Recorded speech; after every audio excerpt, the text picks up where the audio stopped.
بات کا موقع ہے کہ اللہ سبحانہ و تعالیٰ نے قرآن کریم سننے اور سنانے کا موقع عطا فرمایا. یہ محض اس کا فضل اور کرم ہے.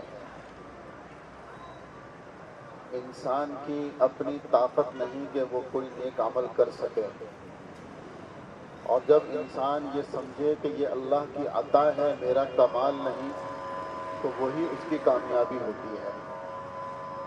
اور اگر ہمارے ذہن میں یہ آ گیا کہ واہ واہ جی میں تو اتنا بڑا عابد بن گیا کہ پورا قرآن ہم نے 15-16 دن میں سنایا، اس قسم کے ذہن میں اگر آ گیا تو سمجھیں کہ ساری عبادت اس کی وہ ضائع چلی گئی. اس لیے اس پر اللہ کا شکر ادا کریں کہ الحمدللہ اللہ کی توفیق سے یہ سارا کام ہوا. اور اس موقع پر یہ دعا کرنی چاہیے کہ یا اللہ اس میں جو کمی بیشی رہ گئی ہے اس کو معاف فرما دے، کیونکہ جس انداز میں ہمارے ہاں پڑھا جاتا ہے یا سنا جاتا ہے وہ ہم سبھی کو معلوم ہے. لیکن بہرحال اس حوالے سے بہت خوشی کی بات ہوتی ہے کہ اللہ نے یہ توفیق عطا فرمائی اور یہ کام ہوا تو صحیح. تو اس لیے تمام سننے سنانے والوں کو میں مبارکباد دیتا ہوں، اور ساتھ ساتھ اہل خانہ کو کہ جس گھر میں یہ انتظام ہوا، روزانہ کا یہ انتظام کرنا یہ بھی آسان کام نہیں ہے، اور اپنا وقت دینا. اللہ پاک ان سب کو اپنی شایان شان جزائے خیر عطا فرمائے. لیکن میں آج کل ایک ساتھیوں سے ایک بات بار بار عرض کر رہا ہوں کہ ہم نے قرآن کریم کو صرف ایک برکت کی کتاب بنا لیا ہے کہ ختم قرآن کر لو، مٹھائی کھا لو، دعوت کھا لو، اچھے اچھے کھانے بنا لو، جمع ہو جاؤ. نیا گھر بنایا ہے تو قرآن خوانی کر لو، نئی دکان بنائی ہے تو قرآن خوانی کروا لو. اس میں بھی خود نہیں کرتے بلکہ بچوں کو بلا کر ان سے کرواتے ہیں. ڈاکٹر صاحب ادھر آ جائیں، آپ ادھر آ جائیں، ادھر آ جائیں.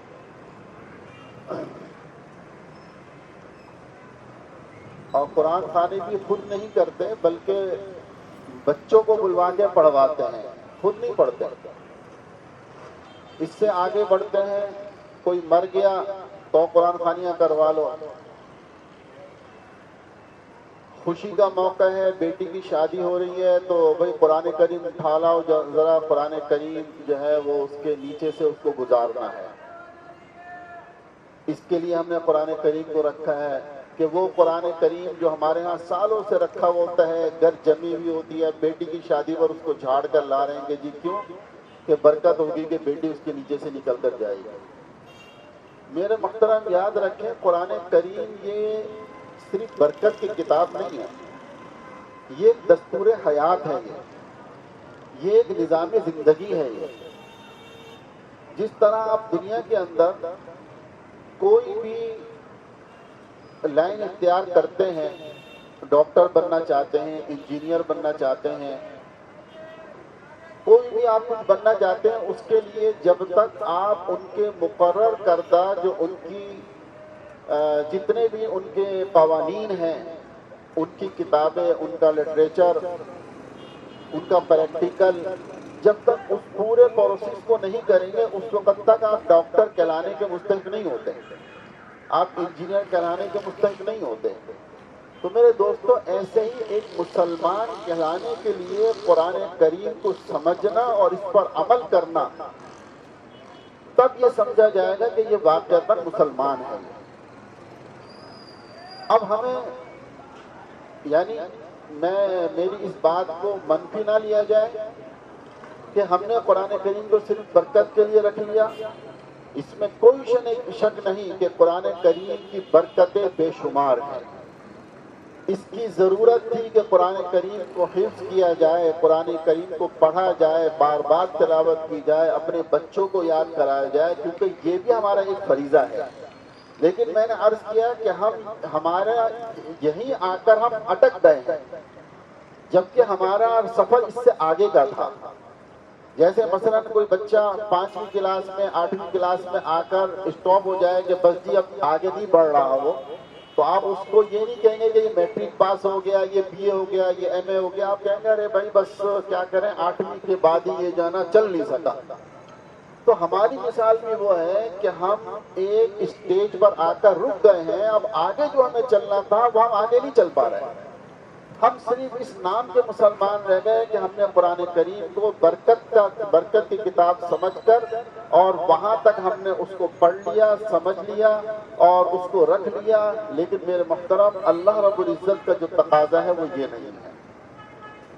آپ اگر قرآن کریم کو اٹھا کر دیکھیں، قرآن کریم کو پڑھیں تو آپ کو پتہ چلے گا کہ اللہ ہم سے کیا کہہ رہا ہے.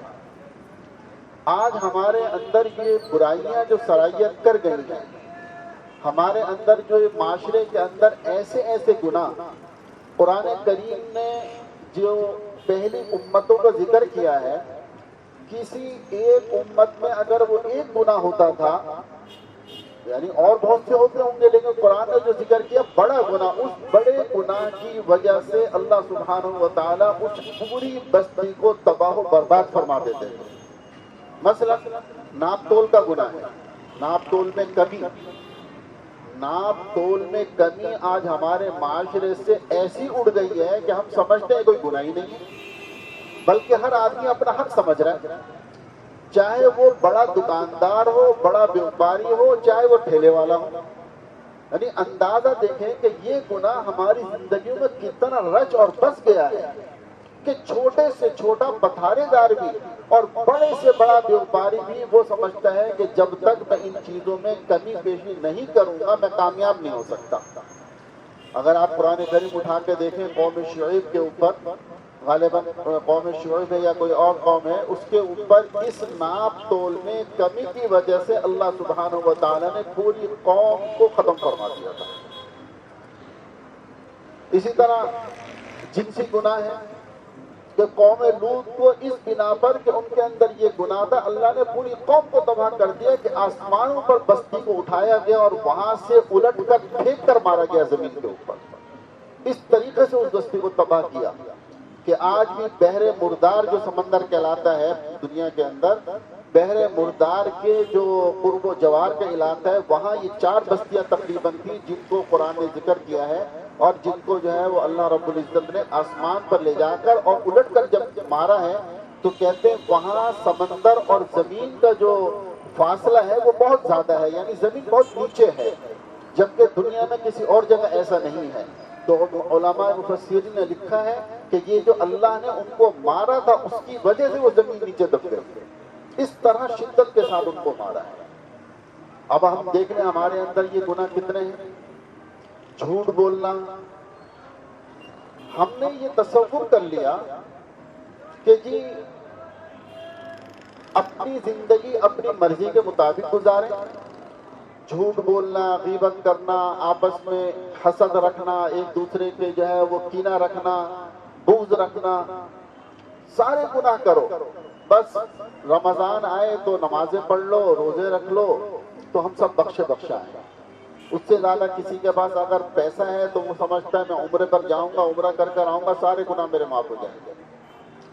میں محترم یاد رکھیں کہ اللہ سبحانہ و تعالی ان گناہوں کو معاف فرما دیتے ہیں جو اللہ رب العزت کے حقوق سے ہوں. ہمارے اوپر 2 طرح کے حقوق لازم آتے ہیں، ایک حقوق اللہ اور ایک حقوق العباد.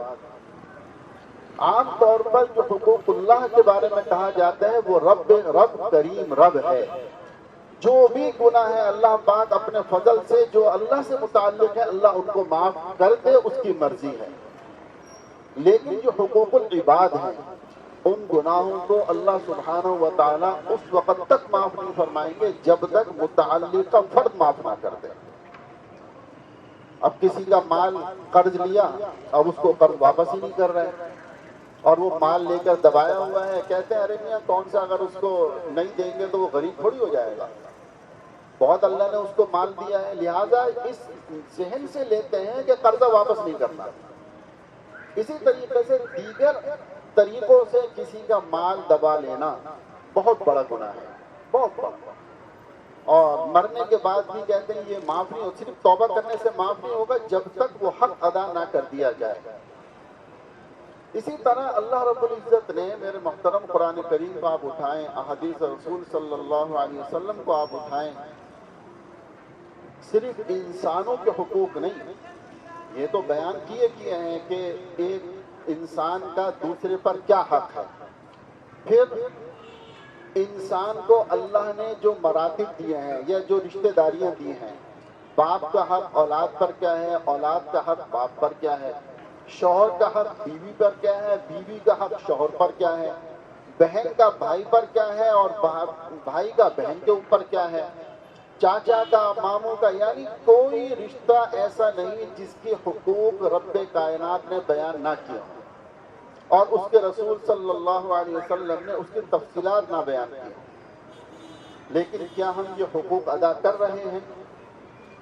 پڑوسی کے جو حقوق ہیں، اتنی تاکید آتی ہے پڑوسی کے حقوق کی ادائیگی کی کہ اللہ کے رسول علیہ الصلوۃ والسلام ایک جگہ ارشاد فرماتے ہیں جس کا مفہوم ہے کہ مجھے یہ ڈر ہونے لگا کہیں پڑوسی وراثت کے اندر ہی اس کو حقدار نہ بنا دیا جائے۔ اتنا بڑا یعنی جو ہے وہ اس کا حق بیان کیا جاتا ہے۔ لیکن آپ مجھے بتائیں آج ہماری طرف سے کیا حقوق کی ادائیگی ہے؟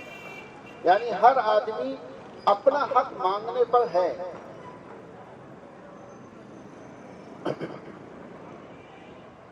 ہر آدمی اپنا حق مانگنے کے لیے شیر ہے کہ میرے حقوق دیے جائیں۔ ایک دوسرے سے بھی مانگ رہے ہیں، اپنی قوم سے بھی مانگ رہے ہیں، حکومت سے بھی مانگ رہے ہیں، جس کا جہاں پر بس چل رہا ہے۔ لیکن میں کیا حقوق اپنے جو میرے اوپر ذمہ داری ہے وہ میں کتنے ادا کر رہا ہوں؟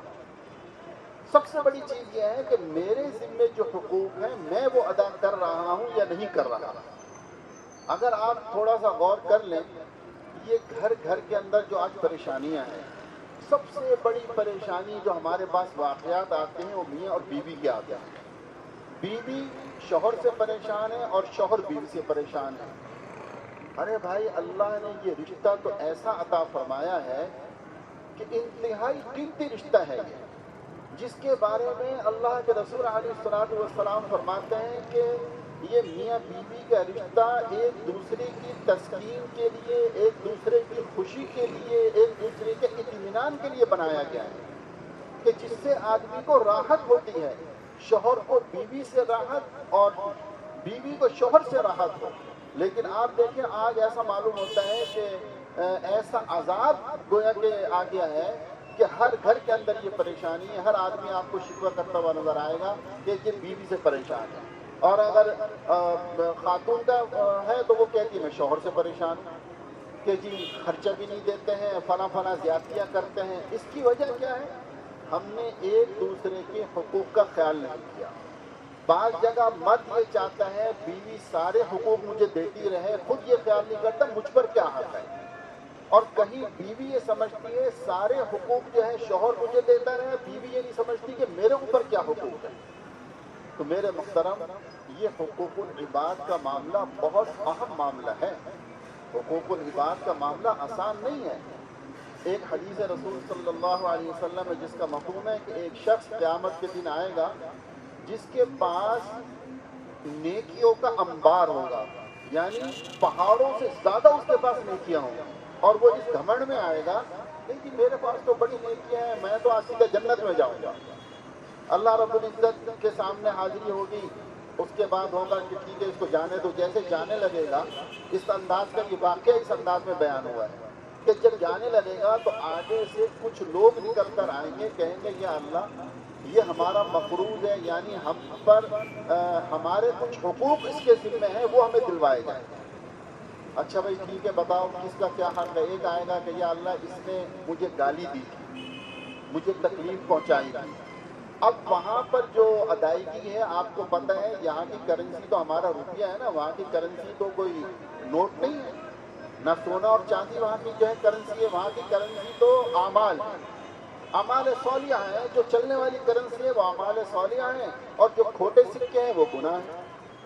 اب اعمال صالحہ جو ہیں وہ کہا جائے گا کہ ٹھیک ہے بھائی اس کی اتنی نیکیاں ان کو دے دو، اب ایک آ رہا ہے میرا یہ حق ہے، دوسرا آ رہا ہے میرا یہ حق ہے، تیسرا آ رہا ہے کہ جی اس نے میرا مال دبایا تھا، چوتھا آ رہا ہے اس نے میری زمین دبائی تھی، کوئی جو ہے دوسرے رشتہ دار آ رہا ہے میرے فلاں حقوق، حتیٰ کہ اس کی نیکیاں ختم ہو جائیں گی لیکن ابھی حق مانگنے والے ختم نہیں ہوں گے اور اس کی نیکیاں ختم ہو جائیں گی۔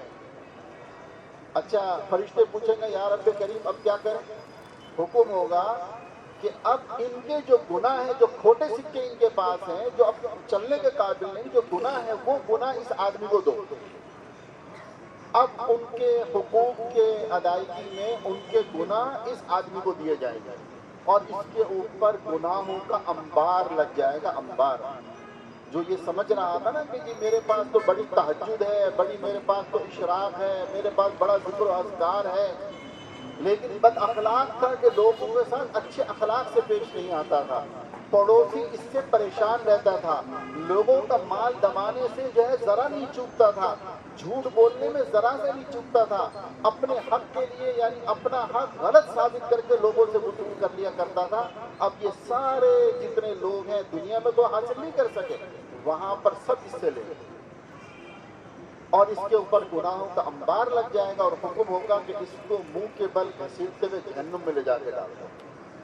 تو میرے دوستو آج یہ نیکیاں یعنی ہم صرف یہ سمجھ رہے ہیں کہ جی ہم جو ہے وہ نماز پڑھیں گے، صرف روزہ رکھیں گے اور سارے گناہ معاف ہو جائیں گے، چاہے ہم جتنے بھی حق تلفیاں کرتے رہیں، جتنے بھی دوسروں کے حقوق دباتے رہیں۔ خدا نہ یہ ہماری غلط فہمی ہے، یہ ہماری غلط فہمی ہے اور یہ کیوں ہے؟ کیونکہ ہم قرآن کریم سے دور ہیں، قرآن کریم کو ہم نے سمجھا نہیں ہے۔ اگر قرآن کریم سے جس طرح آج ہمارے ہاں پڑھنے اور پڑھانے کا الحمدللہ اللہ کا ایک فضل ہے کہ اللہ نے یہ رجحان دے دیا، ایسے ہی قرآن کو سمجھنے کا اگر رجحان ہوتا۔ مجھے اس پر ایک بڑا عجیب واقعہ یاد آتا ہے، یہاں اپنا دبئی کی طرف شارجہ تھا، ہمارے ایک دوست تھے شارجہ کے اندر، یعنی قرآن کریم کو اگر انسان سمجھتا ہو نا تو اللہ سبحانہ و تعالیٰ اس کو توفیق دے ہی دیتے ہیں بچنے کی۔ اس پر میں یہ واقعہ آپ کو سنا رہا ہوں۔ اس کی جو دکان تھی وہ اس کے باپ نے کوئی 10-12-15 سال پہلے کسی عرب سے لی تھی، بہت معمولی پیسوں کے اندر، اور وہ بھی پورے ادا نہیں کر سکا تھا، کچھ پیسے باقی تھے، تو وہ عرب شارجہ چھوڑ کر مصر چلا گیا تھا، مصر کا تھا، مصر چلا گیا۔ اچھا اس کے بعد اس کے بیٹے نے کوئی 10-12 سال کے بعد وہ پیسے جو طے ہوئے تھے اس نے وہ ادائیگی کی۔ ادائیگی کرنے کے بعد موقع آیا کاغذات نام کرانے کا۔ اب ابھی یہ 2-3 سال پہلے کی بات ہے، اس موقع پر وہ جب نام کرانے کے لیے اس نے رابطہ کیا تو اس مصر والے عرب کو لوگوں نے بتایا کہ ارے بابا اب تو اس دکان کی ویلیو اتنی ہو گئی ہے اور تیرا حق بنتا ہے، تو اگر چاہے تو ان سے تو نے اس وقت 10,000 میں دی تھی، اب تو 4 لاکھ اس سے مانگے گا، مجھے 4 لاکھ دیں گے، یعنی 4 لاکھ درہم دیں گے، لہٰذا تو جو ہے نا ان سے کہے کہ میں جب آؤں گا تمہارے پاس نام کرانے کے لیے، جب تم مجھے اتنے لاکھ درہم دو گے تو میں آؤں گا۔ اللہ اکبر۔ لیکن میرے دوست قرآن کا اعجاز ہے، جب کسی کو قرآن آتا ہے نا، اس نے ایک چھوٹا سا جواب دیا، اس نے کہا یار میرا قرآن مجھے منع کرتا ہے۔ اس نے کہا قرآن کہتا ہے اوفو بالعہد، کہ اپنے عہد کو پورا کرو۔ قرآن کریم کہتا ہے اوفو بالعہد، اپنے عہد کو پورا کرو، تو میرا قرآن مجھے منع کرتا ہے کہ جو میرا عہد اس سے ہوا تھا نا، چاہے وہ 10-12 سال پہلے 10,000 میں وہی اس سے لینے کا مجاز ہوں اور میں وہی لے سکتا ہوں، اس سے زائد اگر میں اس سے مانگوں گا تو یہ حرام ہے اور میرا رب مجھے جو ہے معاف نہیں کرے گا۔ میں یہاں تو ان سے اس وقت لاکھ روپے لے لوں گا کہ اس وقت ان کی مجبوری ہے، لیکن کل میں اللہ کو کیا جواب دوں گا؟ تو میرے دوستوں اس عرب نے یہ جواب دیا اور پھر میں یعنی مجھے معلوم ہے موجود تھا کہ ان دنوں وہ وہاں پر آیا، مصر سے اس نے سفر کیا، اس نے صرف یہ کہا کہ میرے آنے جانے کا کرایہ مجھے دے دینا۔ وہ آیا، اس نے وہ دکان ان کے نام کروائی اور بغیر کسی زائد پیسے کے واپس چلے گئے۔ تو یہ کیا؟ یہ قرآن کریم کا اعجاز تھا، جب قرآن کریم اس کو آتا تھا، قرآن کریم کو وہ سمجھتا تھا تو اس پر عمل کیا۔ آج ہم قرآن کریم سے دور ہیں، ہمیں پتہ ہی نہیں، ہم پڑھتے ہیں۔ اب قرآن کریم کی جو ہے بڑی 8ویں پارے کے اندر جو قرآن کریم کی آیت ہے قُلْ تَعَالَوْا أَتْلُ مَا حَرَّمَ رَبُّكُمْ عَلَيْكُمْ أَلَّا تُشْرِكُوا بِهِ شَيْئًا وَبِالْوَالِدَيْنِ إِحْسَانًا، یہ رسول اللہ صلی اللہ علیہ وسلم کی نصیحت کہلاتی ہے۔ یہاں پر 10 نصیحتیں ہیں یا 10 وصیت کہہ دیں کہ اللہ کے نبی کی وصیتیں ہیں، اور صحابہ رضی اللہ تعالی عنہ کہتے ہیں کہ یہ 10 چیزیں صرف قرآن کریم میں نہیں، آسمانی پہلی کتابوں کے اندر کی یہ 10 چیزیں اسی طرح ہیں کہ اللہ نے ان کو حرام قرار دیا ہے، جس کے اندر آج جو ہے وہ ایمان والے لگے ہوئے ہیں۔ اور ایک روایت میں آتا ہے موسیٰ علیہ السلام کی کتاب کی بسم اللہ کے بعد انہی 10 چیزوں سے شروع ہوتی ہے کہ اللہ رب العزت اس میں بیان فرما رہے ہیں کہ دیکھو سب سے پہلا یہ کہ اللہ کے ساتھ کسی کو شریک نہ کرنا، نہ اس کی ذات میں کسی کو شریک کرو، نہ اس کی صفات میں کسی کو شریک کرو۔ میرا رب وہ یکتا ہے، وہ جیسے اپنی ذات میں ایک ہے ایسے اپنی صفات میں بھی ایک ہے۔ علی کل شیء قدیر، ہر چیز پر وہ قادر ہے، وہ ہر چیز کا جاننے والا ہے۔ اس رب کو سب کچھ معلوم ہے، جو اس کو جس انداز میں معلوم ہے وہ کسی اور کو معلوم نہیں ہے، سوائے اس کے کہ اس نے جو علم چاہے وہ اپنے انبیاء کو دیا یا دوسروں کو، وہ اب جو اس نے دے دیا بس وہی علم ہے ان کو۔ وَبِالْوَالِدَيْنِ إِحْسَانًا، والدین کے ساتھ اچھا سلوک کرو۔ اب آج ہمارا حال کیا ہے کہ ایک طرف ہم اپنی اولاد کو تعلیم ساری دیتے ہیں انگریز کی، اور جب وہ جوتے مارتے ہیں تو کہتے ہیں مولوی صاحب کوئی وظیفہ بتا دو، ہمارا بچہ بڑا نافرمان ہے۔ وہ بھائی ساری زندگی تم نے جو اس کو تعلیم دی ہے وہی تو وہ تمہیں واپس کر رہا ہے۔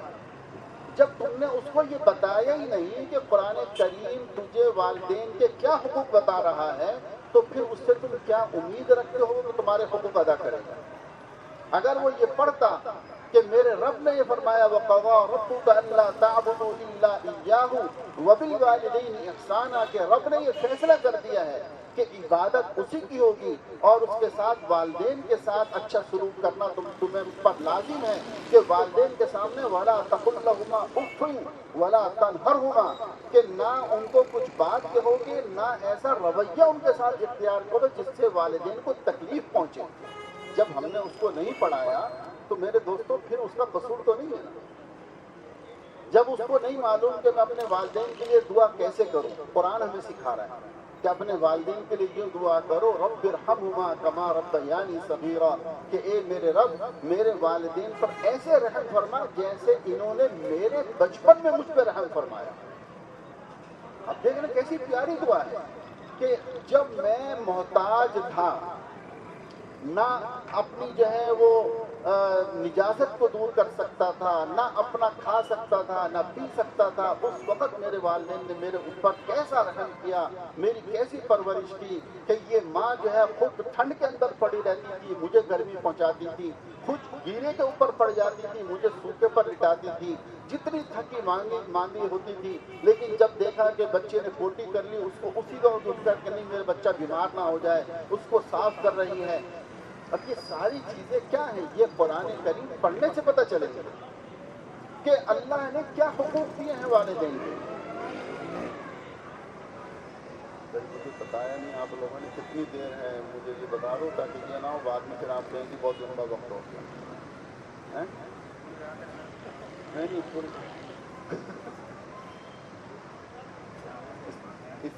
اس بات کا مطلب ہے جلدی ختم کرتے ہیں۔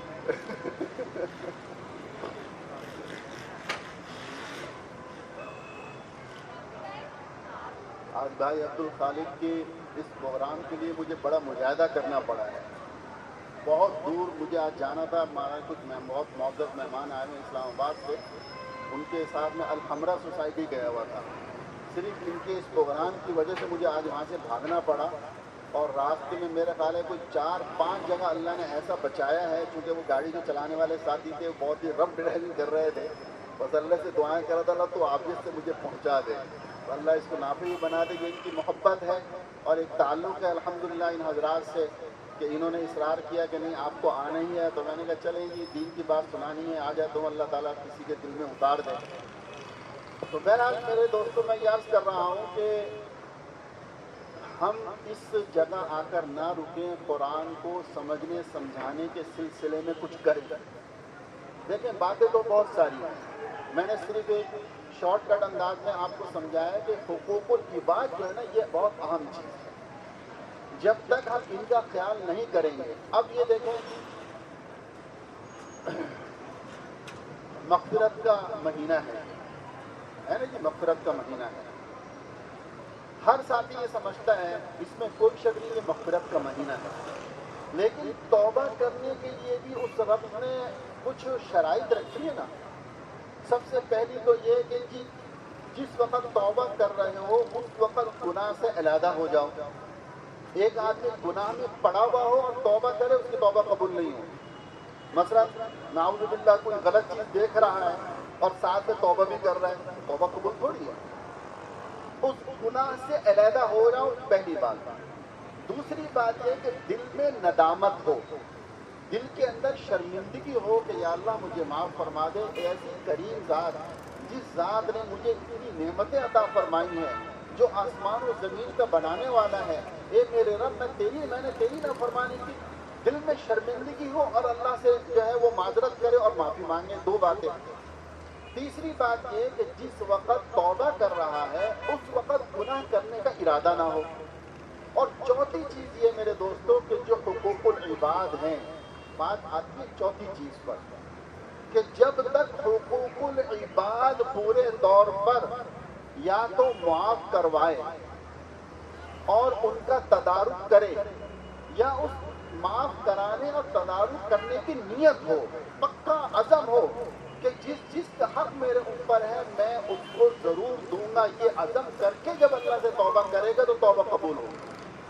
اب ہمارا حال کیا ہے جو اس وقت ہمارے معاشرے میں چل رہا ہے، جیسے میں نے پہلے بھی عرض کر دیا کہ حقوق کی طرف کوئی خیال ہی نہیں ہے. بس سمجھتے ہیں کہ بس مانگیں گے اور ہمارے گناہ معاف ہو جائیں گے. تو گناہ معاف ہوں گے، ضرور ہوں گے، لیکن وہ گناہ جن کا تعلق کسی کے حق سے نہ ہو وہ گناہ معاف ہو جائیں گے. اور میں دوسری بات یہ کہتا ہوں کہ اللہ کریم ہے. اگر آپ نے، یہ ضروری نہیں ہے کہ آپ جب تک ادا نہیں کریں گے تو معاف نہیں ہوں گے، لیکن آپ صرف نیت کر لیں، عزم کر لیں، کوشش شروع کر دیں، میرا رب کریم ہے معاف کر دے گا. لیکن یہ احساس تو ہو ہمارے ہاں. ہم میں یہ احساس ہی نہیں ہے کہ ہمارے اوپر کوئی حقوق ہیں یا نہیں ہے. ہماری بہنوں کے کیا حقوق ہیں. یتیم کا مال کھانا کتنا بڑا گناہ ہے. حدیث پاک میں آتا ہے اس کائنات کے اندر سب سے بہترین گھر وہ ہے جس میں یتیم کے ساتھ اچھا رویہ رکھا جاتا ہے، اور فرمایا سب سے بدترین گھر وہ ہے جس کے اندر یتیم کے ساتھ برا رویہ رکھا جاتا ہے. پھر اسی طرح جو ہماری مثلا بہت سارے لوگ ہیں جو گھروں کے اندر بہنوں کے حقوق ادا نہیں کرتے. بہن کی شادی ہو گئی، شادی کے بعد وہ اپنے گھر چلی گئی، ادھر والدین کا انتقال ہو گیا، والدین نے بڑا مال چھوڑا. اب کیا کہتے ہیں، ارے بھائی بہن کو تو جو اس کا حق تھا وہ اپنے شادی میں دے دیا. جبکہ قرآن کریم بہن کا حق بیان کر رہا ہے، چاہے وہ بہن آپ کے گھر میں ہو یا وہ سسرال کے اندر ہو، چاہے وہ شادی شدہ ہو یا غیر شادی شدہ ہو، اللہ رب العزت نے قرآن کریم میں اس کا حق بیان کیا ہے. آپ کیسے اس کو ختم کر سکتے ہیں؟ لیکن آج یہ احساس ہی ختم ہو گیا ہے. مختلف بڑا بھائی ہے، باپ کا انتقال ہو گیا، چھوٹے بہن بھائی ساتھ ہیں، اب بڑا بھائی سارے مال پر ناگ بن کر بیٹھ جاتا ہے اور فرعون بن کر مسلط ہو جاتا ہے. چھوٹے بھائیوں کے حقوق کوئی ادا نہیں کر رہا، کہتا ہے جی میں تو باپ کے ساتھ شروع سے لگا ہوا تھا، اصل تو میرا حق بنتا ہے. میرے محترم، اللہ رب العزت نے، اس کے رسول صلی اللہ علیہ وسلم نے شریعت میں ہر چیز کو واضح کر دیا ہے کہ کون سی چیز کس کی ملکیت کیسے اور کہاں اور کیوں ہوگی. سب چیز کو واضح کر دیا ہے. یہ وہ حقوق ہیں جن کے گناہ ہونے کا ہمارے اندر احساس ختم ہو گیا. جب احساس ختم ہو گیا تو توبہ کیسے کریں گے؟ جب توبہ نہیں ہوگی تو اللہ معاف کیوں کرے گا؟ اور ان کی ادائیگی یہی ہے، ان کی توبہ یہی ہے کہ ان حقوق کو ادا کیا جائے. اگر کسی نے بہنوں کا حقوق نہیں دیے تو میرے دوستوں دنیا ہی میں دے دیں. بیٹی کا حق نہیں دیا تو دنیا ہی میں دے دیں. ایک وقت آئے گا کہ جہاں مان لی پھر نیکیاں دینی پڑیں گی. تو اس طرح یہ بڑے بڑے گناہ ہیں جن میں آج ہم لوگ پڑے ہوئے ہیں اور ہمیں احساس نہیں ہے. میرا مقصد صرف یہ ہے کہ خدا را ان چیزوں کو سمجھیں، قرآن کریم سے تعلق جوڑے گا تو انشاءاللہ پھر سب چیزوں کی سمجھ آنے لگے گی. اور اس کا میں ایک سمجھتا ہوں بہت آسان طریقہ یہ ہے کہ قرآن کریم سے تعلق جوڑنے کا کہ ہم جگہ جگہ اپنے علماء سے درس قرآن شروع کروائیں. علماء سے یہ ہم گزارش کریں کہ جہاں جہاں علماء موجود ہیں، اچھے علماء ہمارے الحمدللہ موجود ہیں، کہ وہ درس قرآن کا سلسلہ شروع کریں اور ہمیں بتائیں کہ قرآن کریم ہم سے کیا تقاضا کر رہا ہے۔ جب یہ سلسلہ شروع ہوگا تو انشاءاللہ پھر ہمارے سامنے چیزیں آنے لگیں گی، اور جب یہ چیزیں آئیں گے تو جیسے میں نے عرض کیا کہ جب انسان کو پتہ ہے میرا قرآن، میرا اللہ مجھ سے کیا کہہ رہا ہے، تو خود بخود الحمدللہ اللہ پاک اس کو توفیق بھی دے دیتے ہیں۔ اور جب یہ نہیں پتا کہ قرآن مجھ سے کیا تقاضا کر رہا ہے تو میرے دوستوں پھر وہی حال ہوتا ہے جو ہمارا ہوتا ہے۔ لیکن ان سب چیزوں کے باوجود جو میں نے پہلی بات عرض کی کہ قرآن کریم کا پڑھنا پڑھانا یہ بھی برکت سے خالی نہیں ہے، ایسی برکتیں ہیں اس کی، اللہ نے ایسی شفا رکھی ہے۔ ابھی پچھلے دنوں میں ساتھیوں کو بتا رہا تھا کہ سورہ انعام 7ویں پارے کے اندر سورہ انعام ہے، کینسر کا یہ علاج ہے۔ کیسے ہی کینسر کیوں نہ ہو، آپ روزانہ سورہ انعام ایک مرتبہ پڑھیں صبح میں اور 24 گھنٹے اس کا پانی پلائیں، 40 دن تک یہ عمل کریں، انشاءاللہ آپ دیکھیں گے اللہ سبحانہ و تعالیٰ کتنا بڑا فرق اور کتنا بڑا افاقہ اس کو عطا فرمائے۔ کیونکہ آج یہ مرض بہت بڑھتا جا رہا ہے، کل بھی ہمارے یہاں کچھ احباب بیٹھے ہوئے اس پر بات ہو رہی تھی، اس لیے یہ بات ذہن میں آئی کہ یہ عرض کر دوں۔ تو اللہ رب العزت نے اپنے کلام میں یہ طاقت رکھی ہے۔ میں نے ابھی 3-4 دن پہلے غالباً تعلیم کے اندر ایک وظیفہ بتایا تھا کہ حدیث میں آتا ہے کہ جو شخص سورہ اخلاص قل هو اللہ احد، سورہ فلق قل اعوذ برب الفلق اور سورہ ناس قل اعوذ برب الناس، کہ جو شخص فجر کے بعد 3 مرتبہ پڑھ لے گا، آپ سوچیں گے فجر تو ہماری ہوتی کب ہے بھائی؟ فجر تو ہاں رمضان میں تو کچھ ہو رہی ہے، رمضان میں الحمدللہ کچھ ہو رہی ہے، ورنہ تو فجر ہی 12 بجے ہوتی ہے۔ بہرحال حدیث میں آتا ہے کہ جو آدمی فجر کے بعد ان 3 سورتوں کو 3 مرتبہ پڑھ لے اور مغرب کے بعد 3 مرتبہ پڑھ لے تو اللہ سبحانہ و تعالیٰ جو شخص صبح پڑھ لے گا اللہ کی حفاظت میں رہے گا رات تک، مغرب تک، اور جو مغرب میں پڑھ لے گا وہ صبح تک اللہ کی حفاظت میں رہے گا۔ یہ میں نے وہاں پر بیان کیا۔ دوسرے دن فجر میں آ رہا تو ایک نوجوان ساتھی میرے ساتھ مسجد میں داخل ہوئے، تو پہلے تو میں نے احساس نہیں کیا، بہرحال وہ قریب آ کے کچھ کہنا چاہا، میں رک گیا، میں نے کہا جی، تو انہوں نے بتایا کہنے لگے کہ حضرت کل آپ نے یہ وظیفہ بتایا تھا، میں نے کل ہی شروع کر دیا تھا، اور اتفاق سے پوری بات تو میں نے ان کی نماز کا وقت ہو رہا تھا فجر کا، پوری بات نہیں سنی، اتنا میں نے سنا کہنے لگے کل مجھے 3 ڈاکوؤں نے گھیر لیا تھا، لیکن میں نے یہ وظیفہ پڑھا ہوا تھا اور میرے دل میں آ رہی تھی اللہ میری حفاظت کرے گا، اس وقت مجھے نہیں معلوم کہ مجھے چھوڑ کر کیوں چلے گا، کہنے لگا مجھے نہیں معلوم، یہ مسجد میں اپنی مکی مسجد اس نے بتایا کہ مجھے نہیں معلوم مجھے کیوں چھوڑ کر گئے، بس یہ تھا کہ آپ نے یہ وظیفہ بتایا تھا، میں نے اسی وقت شروع کر دیا تھا۔ تو میرے دوستوں اللہ کے کلام میں بڑی طاقت ہے، لیکن شرط کیا ہے؟ یقین کے ساتھ ہو، یقین کے ساتھ پڑھو گے تو انشاءاللہ فائدہ ہوگا۔ لیکن بات یہ کہ آج ہمارا یقین نہیں بنا ہوا، ورنہ وہ دیہاتی کا جو یقین ہے وہ ہم سے زیادہ ہے۔ وہ ایک بڑا مشہور واقعہ ہے نا کہ مولوی صاحب نے بیان کیا کہ جی بسم اللہ پڑھو تو دریا پار ہو جاؤ گے۔ اب وہ ایک دیہاتی آتا تھا نماز پڑھنے کے لیے دریا پار سے، ایک دن مولوی صاحب سے کہنے لگا کہ حضرت وہ آج آپ کی دعوت کرنی ہے، انہوں نے قبول کر لی، کہنے کہ چلو ٹھیک ہے آج جمعے کے بعد چلے جائیں گے۔ اب وہ دریا کے پاس پہنچا، کہنے لگا چلے، بڑے حیران ہوئے، کہنے کہ کیا مطلب یار کچھ کشتی لاؤ کچھ لاؤ، کہنے لگا حضرت کیا مطلب، میں تو 2 سال ہو گئے آپ نے مجھے بتایا تھا بسم اللہ پڑھ کے دریا پار ہو جاؤ، تو میں تو بسم اللہ پڑھتا ہوں پار ہو جاتا ہوں، کہنے لگا کہ بھائی تیرا جیسا یقین میرا نہیں۔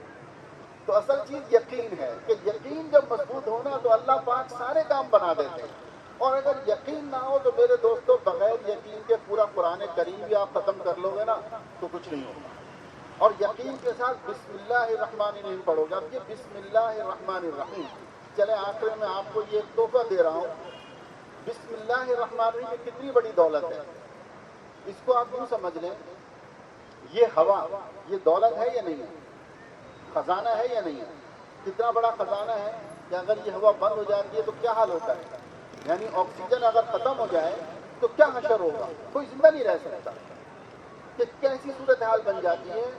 اسی لیے اللہ نے اس کو عام کر دیا ہے، یہ کسی کے اختیار میں نہیں دی ہے کہ کسی وڈیرے کے، کسی جاگیردار کے، کسی بادشاہ کے ہاتھ میں ہو کہ وہ چاہے گا تو ہوا کو چھوڑے گا، وہ چاہے گا تو بند کر لے گا کہ عوام پیچھتی رہے، نہیں، اللہ نے عام کر دی۔ پانی کو اللہ نے عام کر دیا ہے، پانی کو اللہ نے عام کر دیا ہے۔ یہ تو الگ بات ہے نا کہ آج ہمارے جو ہے وہ نہروں میں پانی آ رہا ہے تو وہ وہاں سے جو ہمیں پریشان کیا ہوا ہے، یہ بھی ایک جان بوجھ کر سیاست کے حصے ہوتے ہیں۔ لیکن اللہ نے پانی کو عام کیا، چشموں کی صورت میں، دریا کی صورت میں، جھیل کی صورت میں، بوری کی صورت میں، کنویں کی صورت میں، پہاڑوں کے اوپر برف جما کر پانی ہمیں دے دیا کہ آہستہ آہستہ پگھل کر تمہارے پاس آتا رہے گا۔ ایسے ہی اس رب کائنات نے بسم اللہ کو عام کیا۔ کیا ارشاد ہوا؟ اللہ کے نبی علیہ الصلوۃ والسلام فرماتے ہیں کہ کوئی کام شروع کرو بسم اللہ سے شروع کرو، کھاؤ بسم اللہ پڑھ کر کھاؤ، سواری پر سوار ہو بسم اللہ پڑھ کر سوار ہو، کوئی بھی کام کرو اچھا کام بسم اللہ کے ذریعے سے کرو۔ ہر سورت کے شروع میں بسم اللہ لگا دی، سورہ فاتحہ جب پڑھو بسم اللہ کے ساتھ پڑھو۔ تو معلوم یہ ہو کہ بسم اللہ کوئی بہت بڑا خزانہ تھا، اللہ نے اس کو عام کر دیا۔ اور ایک جگہ میں نے کتاب میں پڑھا کہ اللہ رب العزت کے اس کائنات کے اندر تقریباً 3000 نام ہیں۔ تورات، زبور، انجیل اور صحیفوں میں، قرآن کریم میں، یہ ہمارے سامنے تو 99 ہے نا جو مشہور ہیں، جو ہمارے ہاں لکھے ہوئے ہوتے ہیں قرآن کریم کے شروع میں، یہ تو ہے ہی مستند، لیکن اس کے علاوہ 3000 نام ہیں اللہ رب العزت کے۔ ان 3000 ناموں کا مجموعہ بسم اللہ الرحمن الرحیم ہے کہ جب کوئی آدمی بسم اللہ الرحمن الرحیم پڑھتا ہے تو گویا اس نے اللہ کو 3000 ناموں سے پکارا ہے، 3000 ناموں سے۔ لیکن بات پھر وہیں آتی ہے یقین کی، کہ جب یقین کے ساتھ کوئی یہ عمل کرتا ہے تو میرا رب اس کو بہت کچھ عطا فرماتا ہے۔ روزی کی برکت ہو، پریشانیوں کا مسئلہ ہو، جیسے تیسے مسائل ہوں، یعنی ہر قسم کے مسائل کے لیے بسم اللہ الرحمن الرحیم آپ اس کو 111 مرتبہ صبح شام پڑھنے کی ترتیب بنا لیں، انشاءاللہ دیکھیں کچھ عرصے میں اللہ رب العزت کیسی تبدیلی عطا فرمائے۔ ہر آدمی خود مشاہدہ کرے گا۔ میرے ذاتی تجربے کے اندر یہ بات ہے الحمدللہ کہ میں نے اگر سینکڑوں لوگوں کو بسم اللہ پڑھنے کے لیے وظائف کے طور پہ دی ہے مختلف کاموں کے لیے، تو الحمدللہ مجھے آج تک یہ یاد نہیں کہ کسی نے یہ کہا ہو کہ جی میرا کام نہیں ہوا، چاہے وہ وقت لگا ہو 2 مہینے، 4 مہینے، 6 مہینے، لیکن بسم اللہ کی برکت سے الحمدللہ اللہ نے سب کے کام عطا فرمائے، سب کے کام پورے کیے۔ تو میں اس کی اجازت دیتا ہوں کہ ساتھی 111 مرتبہ بسم اللہ الرحمن الرحیم روزانہ، روزی میں بے برکتی ہے اس کو پڑھیں، گھر کے اندر پریشانی ہے، اتفاق اتحاد نہیں ہے، 21 بار پڑھ کے پانی پر دم کر کے سب کو پلانا شروع کر دیں، کھانے کے اوپر دم کریں، میاں بیوی کے اندر محبت، بہن بھائیوں کے اندر محبت پیدا ہو جائے گی، دوستوں کے اندر محبت پیدا ہو جائے گی۔ کاروبار نہیں ہے، تجارت نہیں ہے، بسم اللہ شروع کر لیں، بے برکتی ہے بسم اللہ شروع کر لیں، بیماری ہے بسم اللہ شروع کر لیں، بچیوں کے جو ہے رشتے نہیں آ رہے ہیں بسم اللہ الرحمن الرحیم شروع کر لیں، انشاءاللہ دیکھیں اللہ رب العزت کیسی آسانیاں فرمائے۔ تو بات کا رخ میں کہاں لا کے سمجھانا چاہے کہ دیکھیں ایک طرف قرآن کریم کی برکات سے کوئی انکار نہیں ہے، لیکن خدارا یہیں تک ٹھہرے نہ رہیں، قرآن کریم کو سمجھنے کے لیے اگلا قدم اٹھائیں، قرآن کریم کو پڑھیں، اس کو سمجھیں، اس کا درس قرآن کے ذریعے سے سمجھیں، چاہے کسی اور ذریعے سے سمجھیں، لیکن قرآن کریم کو سمجھنے کی کوشش کریں کہ قرآن ہم سے کیا تقاضا کر رہا ہے۔ بس یہ میری بات کا خلاصہ اور یہ میری بات کا مدعا تھا۔ اللہ رب العزت اپنے فضل سے یہاں جو کچھ قرآن کریم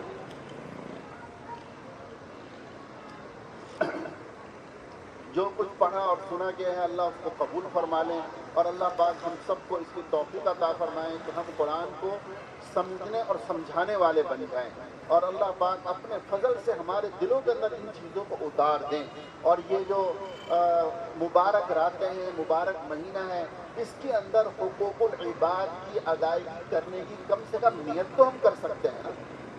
اگر چلو فوری طور پر ہم پورا نہیں کر سکتے لیکن یہ عزم تو کر لیں، یہ غور تو کر لیں کہ میرے اوپر کسی کا کوئی مالی حق تو نہیں، سب سے پہلا یہ ہے کہ مالی حق تو نہیں ہے، کہیں کسی کا مال کسی وجہ سے میرے پاس رہ تو نہیں گیا، سب سے پہلے مالی حقوق کو پورا کریں، پھر اس کے بعد دیگر جتنے حقوق ہیں ان کی ادائیگی کی کوشش کریں، انشاءاللہ اللہ رب العزت سے اگر یہ عمل رہا تو اللہ پاک ضرور عطا فرمائیں گے۔ میں ان کے لیے بھی دعا کریں، بھائی عبدالخالق کے والدین کے لیے، اور اور اسعاد احمد مرحوم عبدالسلام حاجی محمد اسلم خرم بھائی ارشاد بھائی ان سب کے لیے جو ہے دعا فرمائیں.